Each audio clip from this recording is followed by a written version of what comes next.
not speaking English for 9 months. So I find it again a little bit hard to form the words and the sentences. So imagine you go away to some place and not speak English for 9 months. So, but anyway, I will learn to speak it again fluently in a few weeks. So when I want to say something, I find it a bit difficult to find proper words and sentences. It doesn't come readily to my mind. So I have to write down almost everything that I want to say. So I've got a bunch of notes here.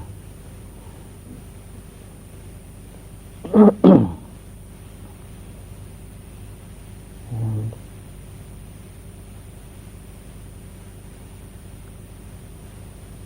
this first one is something I read about the Buddha in a book in Pali text, and I've read that in English too, English translation. And this is what the Buddha said. Now I went forth from the house life into homelessness to seek what is good. And this word good in English translation, in Pali it is kusala. It could be translated as wholesome and also as skillful. Good, wholesome, skillful. So he said, now I went forth from the house life into homelessness to seek what is good, what is wholesome, what is skillful, seeking the supreme state of sublime peace. So when we think about good, what are we thinking of? When we think of good, bad, right, wrong, wholesome, unwholesome, we are thinking of values. We need values to live. So Buddha went forth to find out for himself what is wholesome, what is good. And when I first read this, in the beginning I just skipped. I didn't notice the importance of this sentence, this expression of the Buddha. But later, slowly as I grew up and read it again, I thought this is very important. We don't live by bread alone. We need values to live. That makes us human. Animals don't think about values. I don't think they think about values. They don't have that intelligence to think of values. But we human beings are very special. So we need to think of values. What are we living for? What is good, what is bad? What is right and what is wrong? What is proper and what is not proper? What is skillful and what is not skillful? What is wholesome and what is not wholesome? This question and the answer, the right answer, makes us human. Otherwise, we will be no different from animals. So this is very important. So why are you here today, and why am I here today? Why do we get together here? Why do we have this Buddhist Society of Victoria? Just to find out what is wholesome and what is not wholesome. What is proper and what is not proper. What is good and what is bad. What is skillful and what is not skillful. And when we know the answer, we live according to our understanding of that values, of those values. So that's why we are here. And here's a question for you, which I asked this same question on Thursday. Do you sometimes feel like going away to a quiet place? Do you sometimes feel that urge or need to go away to a very quiet place and live there for some time, a very simple and quiet way of life, and think deeply about your life, about your values and your priorities, taking account of your life, what you have done for so many years until now. What have I done? What have I lived for? taking account of your life, to find a clear direction. From taking account, then you see, where am I going? Where should I go? What is my direction? Do I have a direction? Or am I just going round and ups and downs, getting nowhere? So to find a clear direction. Because to be lost is so confusing, so terrifying to be lost. I don't know where I am, and I don't know where I'm going, and I don't know where to go.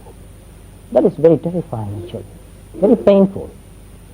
So to find out a clear direction, to find out what you really want to be. What do I want to be? What kind of a person do I want to be? How you really want to live. We happen to be living in a situation. We didn't really choose to live this way. Most of us didn't really choose to live this way.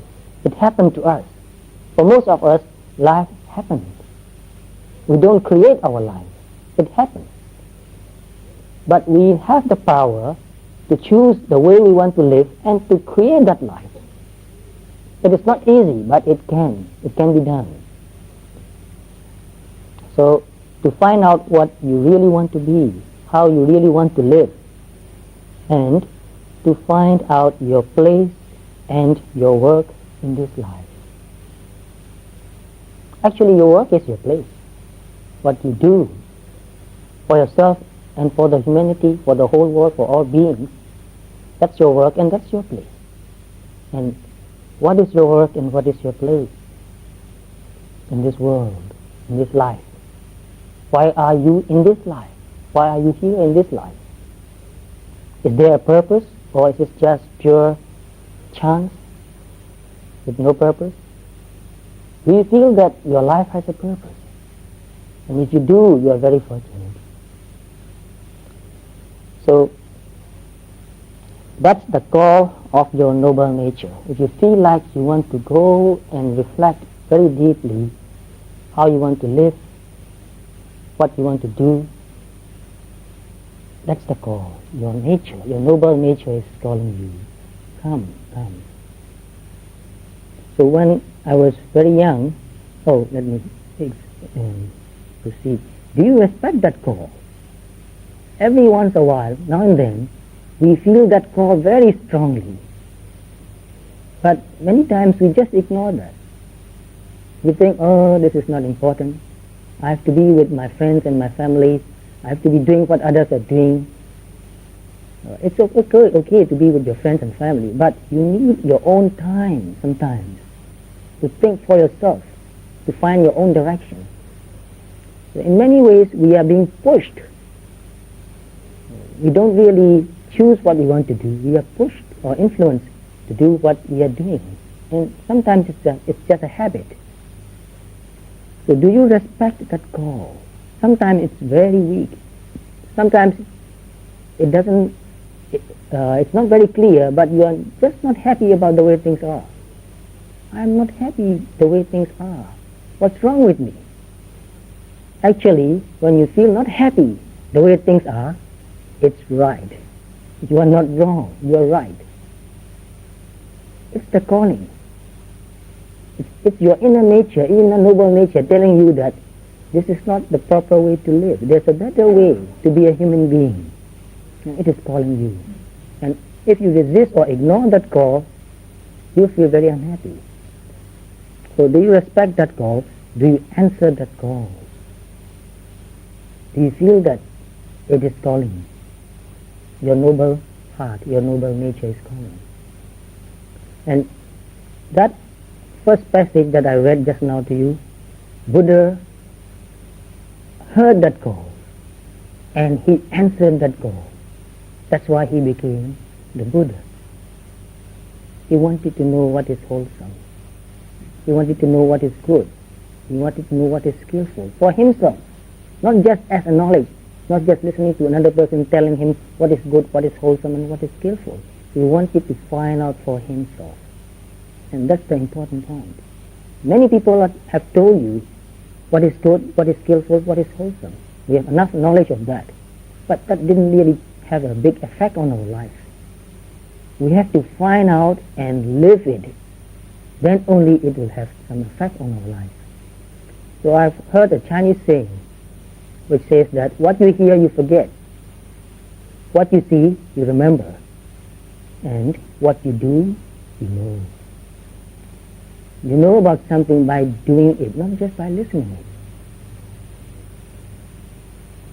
So when I was young, I read a book. I always tell you about what books I've read. I read many books by Jack London, the author Jack London.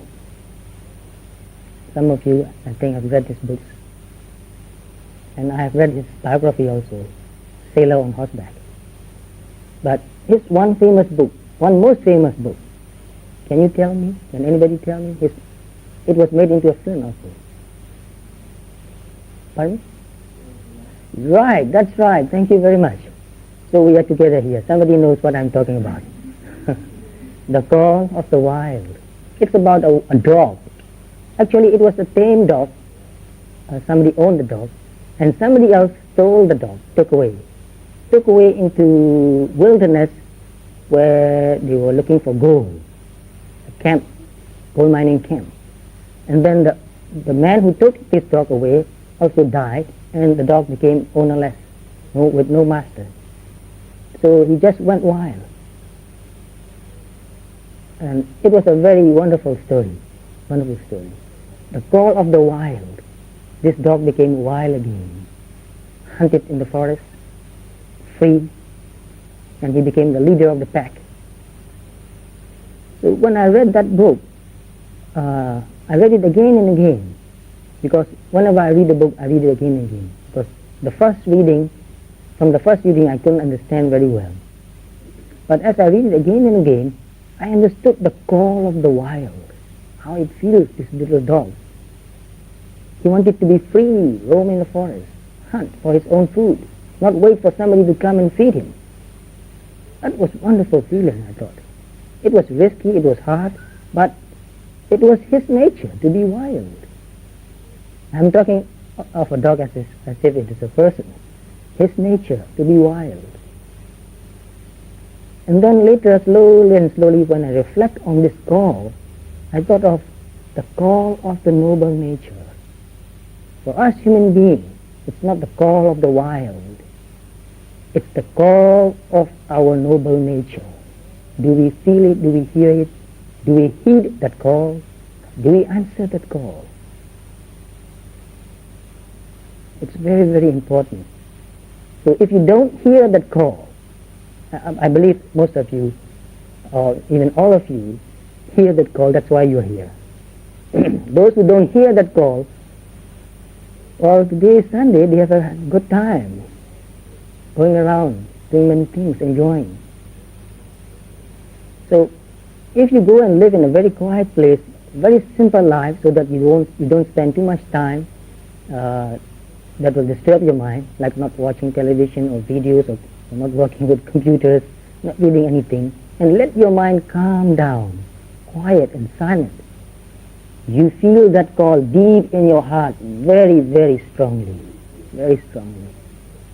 And once you feel that call, and once you answer that call, and live it, after a while, you won't be able to live without it. Many of my friends told me, this time also some of my friends in Burma, who are meditating wholeheartedly every day. They are also working, but they also meditating every day, wholeheartedly. Whenever they get an opportunity, a chance, 5 minutes or 10 minutes, they try to get in touch with the body, and they try to get in touch with the mind. So to be in touch with your body and mind is very important. So some of them, 2 or 3 persons, made some very big progress. One of them made a big breakthrough. And this person has her own business now. She's a young woman of about 30, and since she was very young, she was very different from other people. She didn't get involved in too many things. She didn't spend too much money or time buying beautiful clothes or watching movies and TVs. too much time. So she started meditating since she was about 17 or 18. So slow progress. She was making slow progress, and last year she made a very big progress and big breakthrough. And since then, her business got better. Surprising. Why is that? Because she's very honest, very fair. She wants to help people. So, since her business got better and better, she has to spend more time talking with more people, planning, and even counting a lot of money. You make money, you have to count how much you have, and make it into packets of 100,000, 100,000, like that. So I saw her counting money. Every evening, she would sit down and count money, big pile of money. She said, when I was young, I dreamed of that. I dreamed of one day becoming rich and counting big notes, not small notes, counting big notes, packing them. She said, I dream of doing that. Now my dream has come true. But I'm spending so much time working for money. And I can't go on doing that. I don't have enough time to meditate. So she's now planning to have some more assistants so that they will take much of her work and she will have more time to meditate. She said, I cannot live without being in touch with my heart, without in touch with my noble nature. And doing a business, if you have the right attitude, it's noble also. You do your business to help people and you make some profit. The more you help other people, the more profit you make. Although she makes a small percentage of profit, because the volume is very big, overall she made a lot of money. And another is a doctor, another man who made some big progress. He's a doctor. He practiced medicine for a few years, and then later he got into business and made some money, quite a lot of money. And then later he became a journalist. He stopped doing business. Although he had a medical degree, he's not practicing medicine, he's not doing any business anymore. He's now writing. He's expressing his thoughts. He came and lived with me for 4 months as a monk, a temporary monk, and meditated for 4 months, did very well. He got very close to a breakthrough point and he stopped there. He said, I know what will happen if I go on. At that time he was not married, but he had planned to marry. He said, I promised that woman that I'll marry her. So I must go now and fulfill my promise. Really, he said, I will tell that woman that he loved. He said, I will tell her that one day I'll take robes again. So he went back and he kept his promise. He married that woman. And now he has a young daughter, very lovely, very intelligent daughter. And he's now writing articles, very creative, becoming very successful in writing too. Why did he give up his business? He was making quite good money because of his calling. His work, he said, in this life is to write, to communicate to people what he knows. So this is another kind of answering your calling. And he is a good meditator. He meditates every day, a very honest man. And those who knows him respect him very much. Even very older people in high positions respect him very much. They know he is authentic. They know he is real. They know he is doing what he is doing wholeheartedly.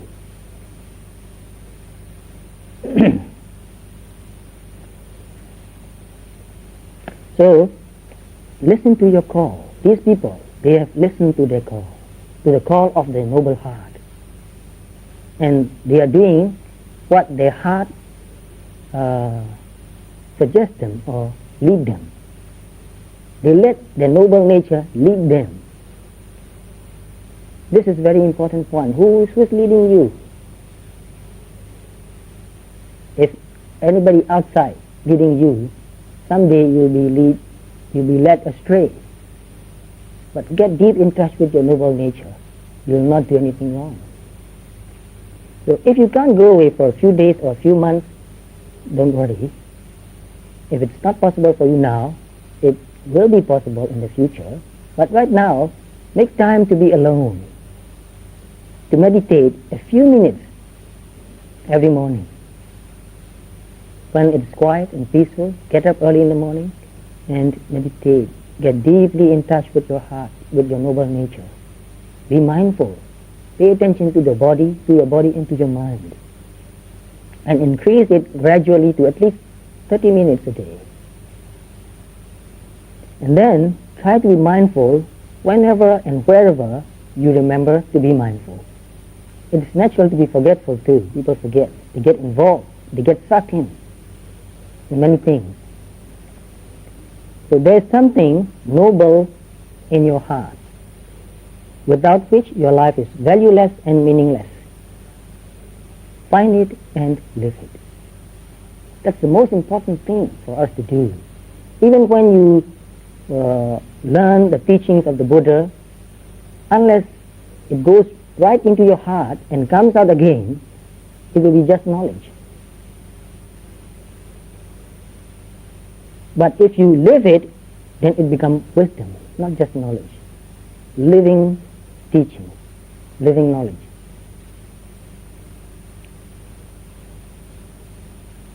So for animals, it's the call of the wild, but for us human beings, it's the call of the noble heart.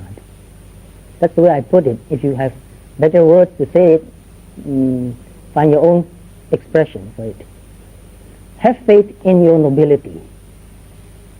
Have faith in your nobility, not just faith in the Buddha, Dhamma and Sangha, in your nobility. So when you meditate and you get in touch with your body and mental process, what happens? What do you see?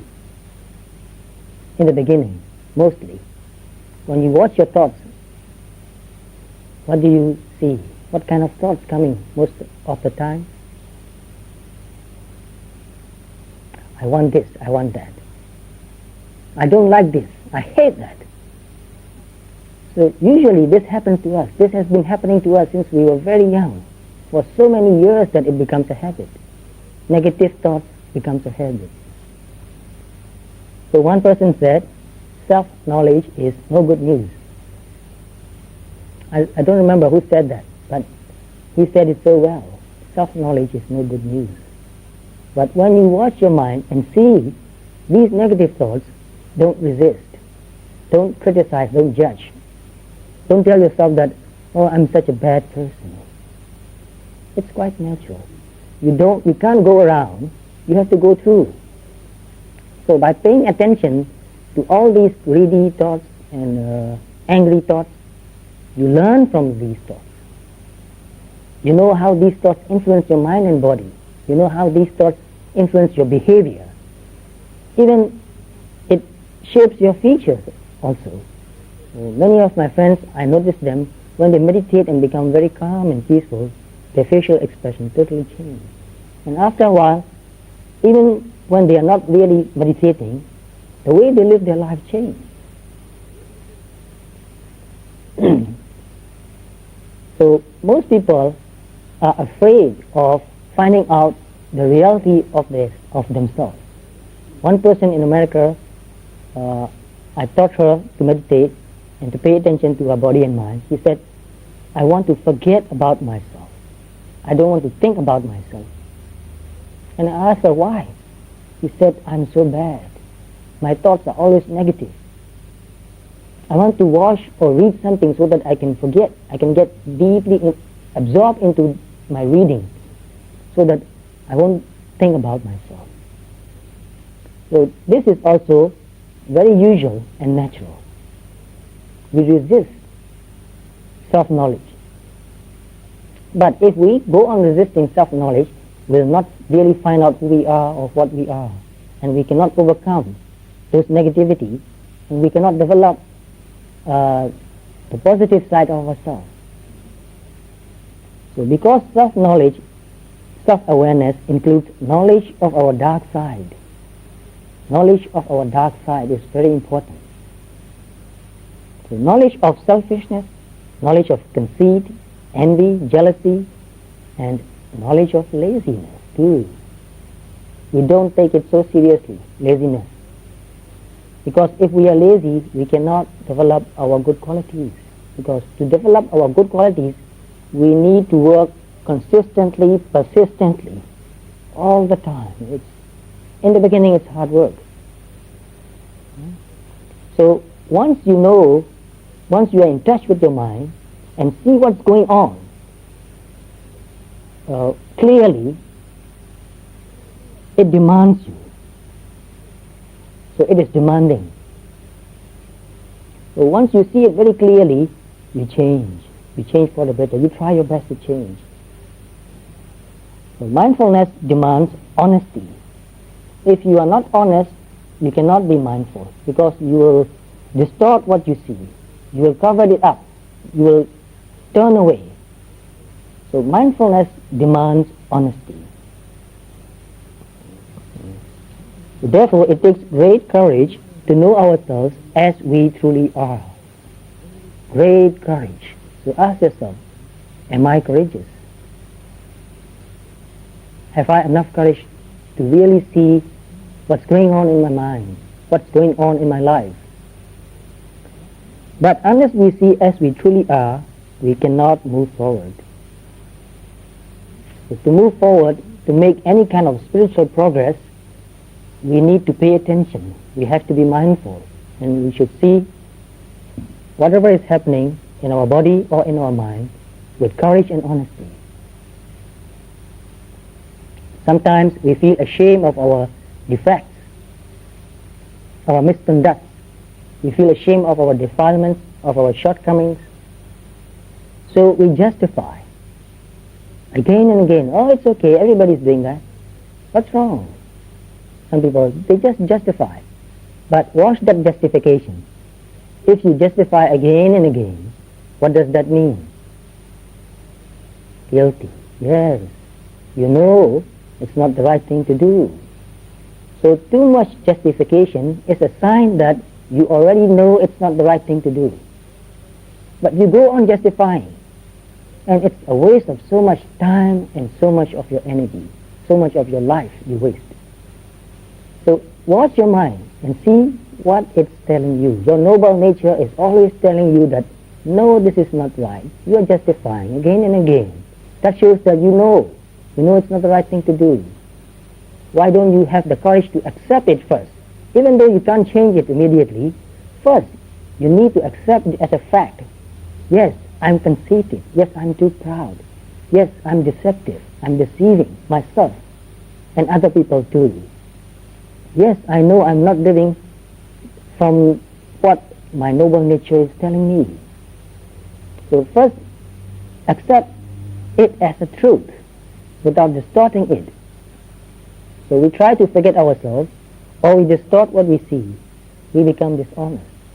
So when you become dishonest, no spiritual progress anymore. So just now we have chanted this little sheet, Metta Sutra. Let them be able and upright. And this word upright here in Pali means honesty. Honest, very honest. And here another translation is called straightforward. It's not straightforward in communicating to other people. It's straightforward in communicating yourself, in telling yourself what you have seen. This is it. No justification. So these two words, upright and straightforward, actually means honest and very honest. So honest to yourself. So we are stuck in this honesty.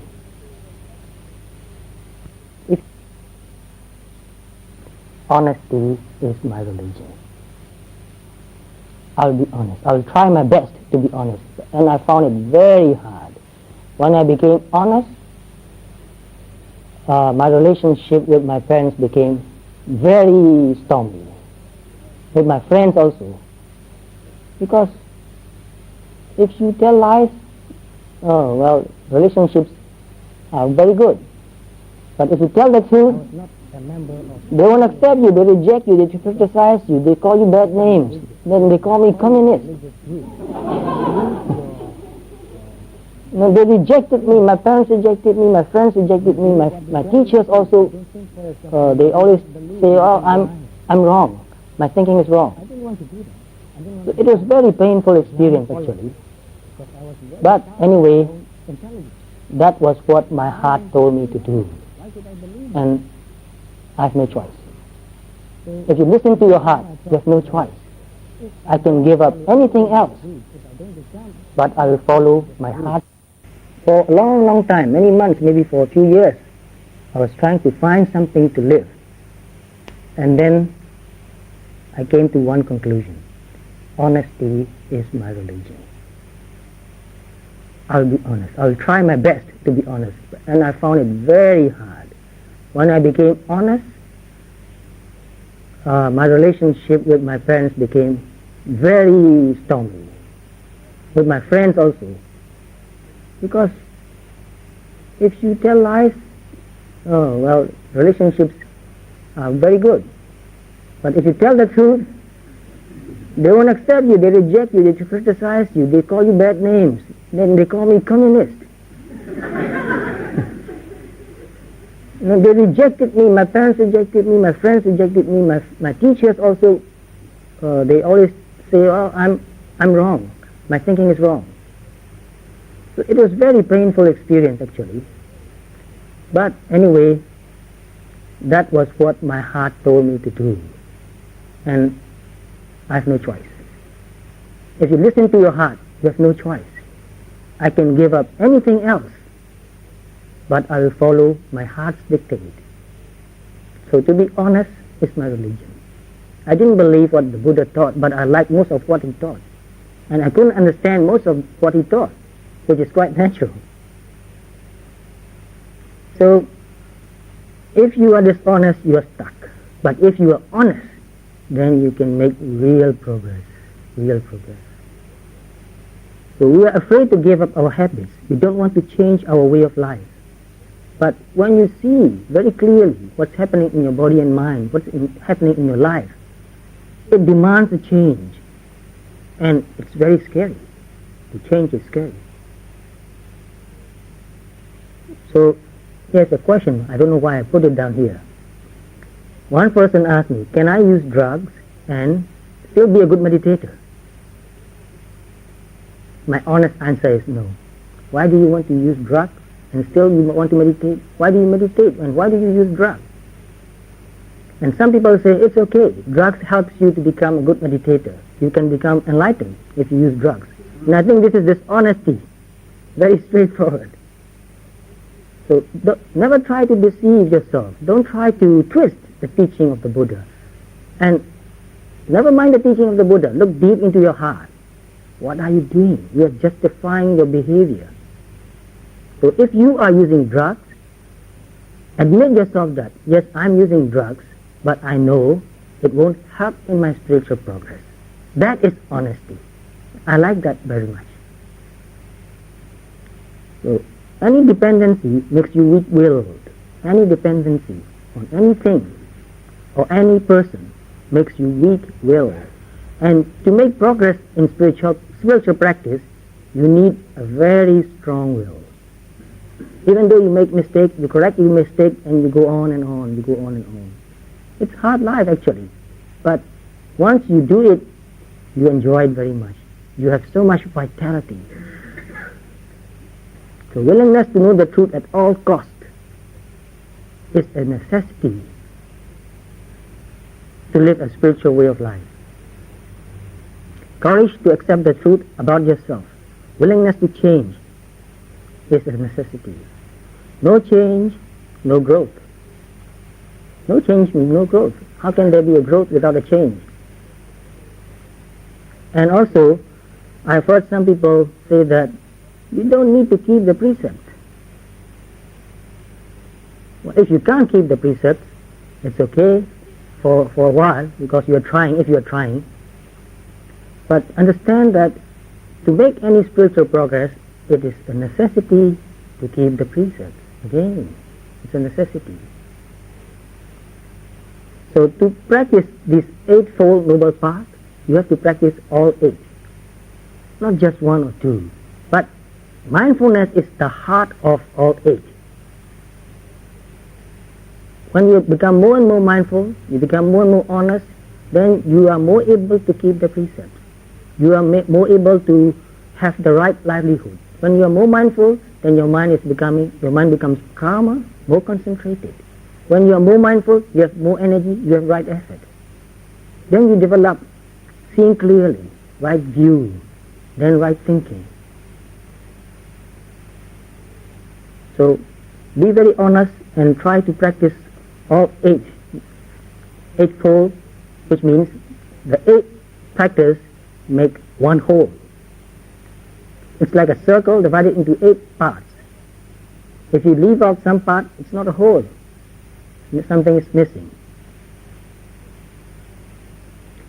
So when you're mindful of what's going on in your mind and body, you see what really is. And you say, this is happening, which means you accept, you don't resist, you don't twist, you don't distort. This is happening. When there's greed, you see, this is greed. When there's lust, you say, this is lust. When there's deception in your mind, you say, this is deception. No justification, no twisting. So you accept it, you don't distort it, you don't hide it, which means you are honest to yourself. So unless you are honest to yourself, you cannot be honest to others. There's no way you can be honest with other people if you deceive yourself. So that honesty makes you real and authentic. Honesty makes you real and authentic. Once I read some things from the diary of Leo Tolstoy. You know, everybody knows Leo Tolstoy. He was very famous. In his 80s, he's very old, beyond 80 years old, he wrote in his diary, I want to live my life honestly. In his diary he wrote that. And as much as I know about himself, he was a very, he did everything unwholesome when he was young. But after a while, he learned from the mistake and he stopped doing all those things and he became a very spiritual person. Although he was not a Buddhist, I respect him very much for that. And he tried to live his life with a lot of generosity, a lot of kindness, a lot of honesty. But in his 80s, he wrote in his diary, I want to live with honesty. What did he mean? He still found himself not honest enough. So, to live a real, authentic life is much more satisfying. Much more satisfying. You can feel that I'm real. I'm not a fake. I'm not an actor. So without honesty, nothing is real. So when you become more mindful, you become more creative. And that will help you solve a lot of the difficulties in your life. Mindfulness will teach you and find you a way to solve your difficulties. You solve your problems creatively. Because you are mindful, you are patient also. You see from many directions. When something happens, you look around, you look from many directions and understand the situation completely. And without any bias, you ask the question, what is the best thing to do now? And you find the answer. If you are honest, it's not difficult to find an answer. Many of my friends told me, if you are honest, everything becomes much easier. So you don't follow any formula blindly. When you become more mindful, you don't follow any formula. Every situation is a unique situation. Every relationship is a unique relationship. So you look very deeply into that and do what is the best in that situation at that moment. So you live creatively, you become skillful in living. And this skillful in living is very important. We are skillful in doing many things. Nowadays, most people are becoming very skillful in using computers because they spend so much time, so many hours a day using computers. So, are we skillful in living? So when you have become skillful in living, then you are less influenced by other people and circumstances. You are less influenced. Be authentic is to be virtuous. To be honest, to be real, to be authentic is to be virtuous. And to be real is to be courageous. And to be courageous is to be powerful. Do we want to be powerful? Do we feel power inside? Or do we feel powerless? Do you feel driven or pushed around by circumstances, by people? Or do you feel that I'm doing something because I like doing it, I choose doing it, and I'm doing what I love doing it? Can you say that? Or do you say, well, I can't help it, they demand me to do this or that. Oh, the circumstances are so bad that I have no choice. If you say that, then you have no power. You feel powerless. And it is very painful to be powerless, to feel powerless. So when you become more mindful, you become more and more whole, not fragmented. So to grow toward wholeness is the greatest joy in life. The more mindful you become, the more you become whole. So whole, wholesome, they are similar in meaning. They are related words. And whole, wholesome, and health and healing all are related in meaning. I'm not familiar with Latin language, but I've read in a few books which says that health and whole have the same Latin root. So if any of you can find that out in any Latin dictionary, I'll really appreciate that if you can tell me. Health and whole is related. To be healthy means to be whole, which makes sense. If you don't feel whole, how can you feel healthy? If part of you is missing, how can you say you are healthy? So to become whole, you need to be in touch with all aspects of your mind, good and bad, wholesome and unwholesome. Understand it deeply and accept it as a fact. And then gradually you overcome.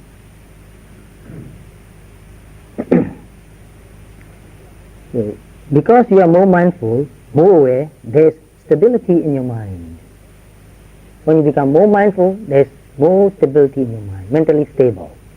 So I hear so much about mental instability these days. It's dangerous. It's becoming dangerous, I think.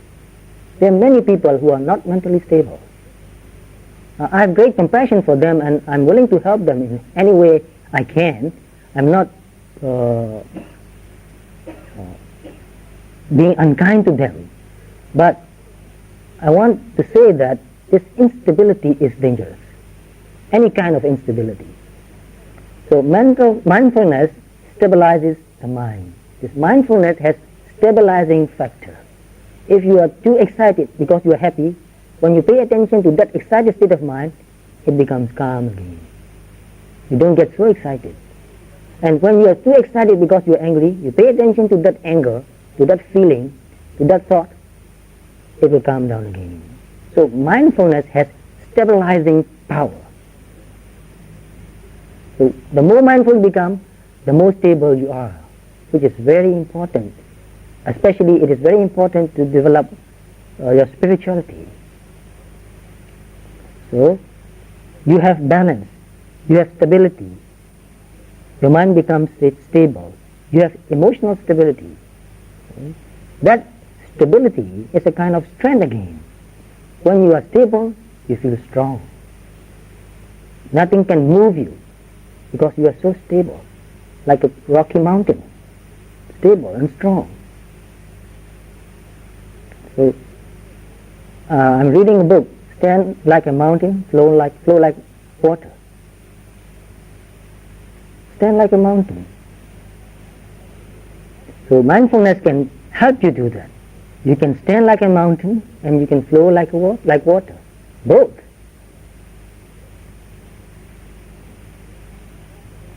You become strong inside. You develop inner strength by being mindful all the time. That inner strength helps you do all that you need to do. When you want to do something really important and big, you need a lot of strength, you need a lot of energy. So it helps you go through your difficulties and it helps you become wiser and stronger. When you become more mindful, you become more in touch with all aspects of your mind and body. When you become more mindful, you become less biased, you become more honest. You see your mental states without much distortion. You see things as they really are.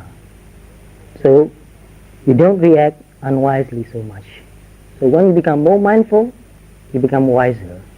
So there's less unwise reaction, there's more wise response. Therefore, you make less mistakes. Less mistakes means less suffering, less pain, less unhappiness, less regrets, and better relationships too. So all of you can become whole and healthy. We have that potential. The more mindful you become, the more healthy you become, bodily, mentally, and spiritually too. So the more mindful you become, the more wholesome you become.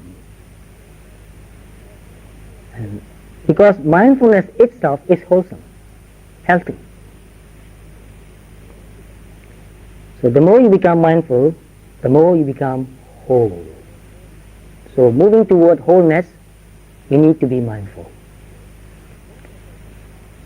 Most of us are divided, fragmented, more or less.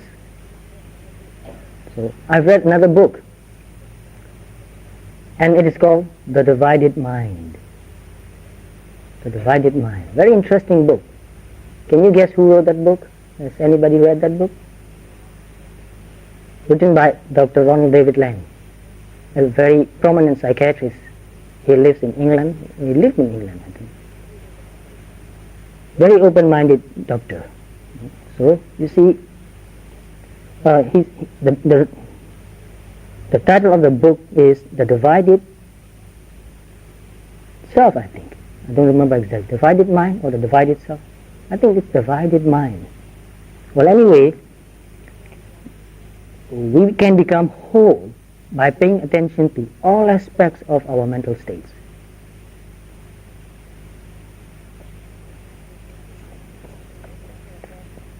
So most of our problems are rooted in our spiritual poverty. I hear so many problems all over the world.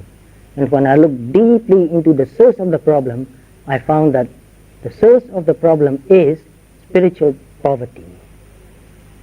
We are not developing our noble nature. That's why we are creating problems and trying to solve it.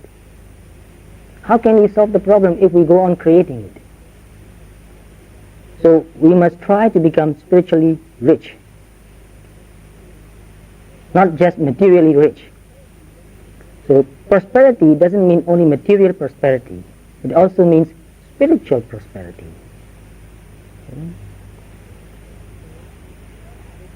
So the first big step in our practice is to become mindful and to become real. That's the first big step we should take, to be mindful and to be real. Then we can take some other steps. So, to conclude my talk today, here's a poem. Have you ever seen a mountain lake at sunrise? A mountain lake at sunrise. Imagine yourself deep in the mountains, very high, like in Himalayas, and snow-capped mountains, snow melting slowly, filling the lake, and it's very calm and quiet. The surface of the lake is just like a mirror. Identify yourself as that mountain and that lake. You are the mountain and you are the lake. So have you ever seen a mountain lake at sunrise with water so deep it resonates inner peace? It reflects the beauty all around it. It filters the sun's light and invites profound self-reflection. I have seen a mountain lake at sunrise. There is no other time that is better. The only thing more powerful than the sight is the quietness. Very beautiful image. And it's all about yourself. This poem is not talking really about the mountain and the lake and the sunrise. It's all about you and me.